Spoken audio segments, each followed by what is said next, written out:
आइए आज इस वीडियो के माध्यम से हम लोग ये जानने का प्रयास करेंगे कि ये जो कंप्लेंट केस फाइल करते हैं उसकी प्रक्रिया क्या क्या है। तो मजिस्ट्रेट के सामने परिवाद पेश किया जाता है, यानी कि कंप्लेंट केस फाइल किया जाता है मजिस्ट्रेट के सामने या कोर्ट में होता है। मुख्य न्यायिक दंडाधिकारी के समक्ष जो है हम लोग पेश करते हैं परिवाद को, यानी कि कंप्लेंट केस फाइल करते हैं। और सबसे पहले कंप्लेंट केस जब फाइल करते हैं तो इसके अंतर्गत सीआरपीसी की धारा 200 के अंतर्गत परिवादी की परीक्षा ली जाती है। परीक्षा ली जाने का मतलब है कि मौखिक या लिखित रूप से जो वो आवेदन वहाँ करते हैं उसके समक्ष यह देखा जाता है, मजिस्ट्रेट क्या देखने का प्रयास करता है कि इन्होंने जो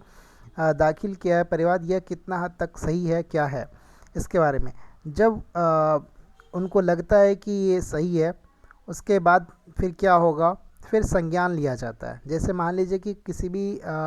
जिन जिन सेक्शन में परिवाद दाखिल किया गया है उसमें यदि लगता है मजिस्ट्रेट को कि यह सही पाया जा रहा है तो उन सेक्शंस पर, उन धाराओं पर संज्ञान लिया जाता है।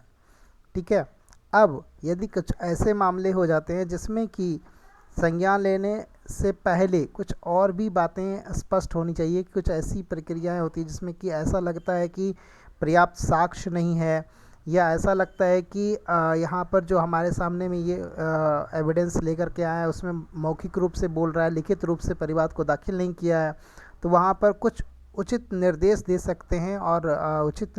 न्यायालय में जाने के आदेश भी दे सकते हैं। यह आता है हमारा सीआरपीसी के सेक्शन 201 में। इसके बाद हम लोग इसमें देखते हैं कि कभी कभी क्या होता है कि परिवाद में जो परिवाद दाखिल करते हैं उस परिवाद में कुछ ऐसी खामियां होती है जिसमें कि परिवाद में साक्ष्य को हम लोग नहीं पेश कर पाते हैं। जब हम लोग साक्ष्य को नहीं पेश कर पाते हैं, परिवादी साक्ष्य को पेश नहीं कर पाता है, या साक्ष्यों के द्वारा जो कथन किया गया है वो जो है पर्याप्त नहीं होता है कंप्लेंट फाइल के अनुसार से, यानी कि परिवाद में जो बातें लिखी गई है उसके अनुसार से, तो यहाँ पर सीआरपीसी के सेक्शन 203 के अनुसार से परिवाद को खारिज किए जाने की शक्ति जो है वहाँ पर मजिस्ट्रेट को रहता है। तो इस आधार पर यहाँ पर है कि पहले तो परीक्षा ली जाती है। परीक्षा लेने का मतलब है कि साक्ष्य जो कंप्लेनेंट हैं उनका परीक्षा लेने का तात्पर्य कि यह बातें सही है या नहीं है, शपथ पर उनकी परीक्षा ली जाती है। और जब पाया जाता है कि नहीं सही है तो उस मामले में कॉग्निजेंस लिया जाता है, ऑर्डर कॉग्निजेंस के ऑर्डर किए जाते हैं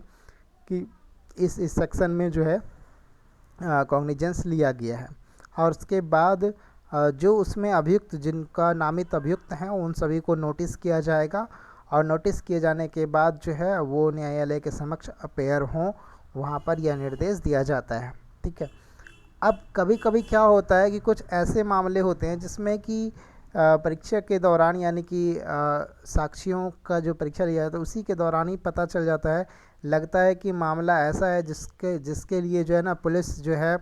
वो क्या करे, इसमें पुलिस अन्वेषण करे। तो यह एक ऑर्डर पास करके न्यायालय भेज देता है कि नहीं, इसके अकॉर्डिंगली एफआईआर को या तो दर्ज किया जाए या तो एक रिपोर्ट थाने से मांग लिया जाता है कि आखिरकार इसमें क्या क्या बातें हुई हैं, कितनी सच्चाई है, इनका पता लगाया जाए वो। तो ये बातें, रिपोर्ट मांगने की भी बातें जो है वो स्पष्ट हो जाती है यहाँ पर, जब उन्हें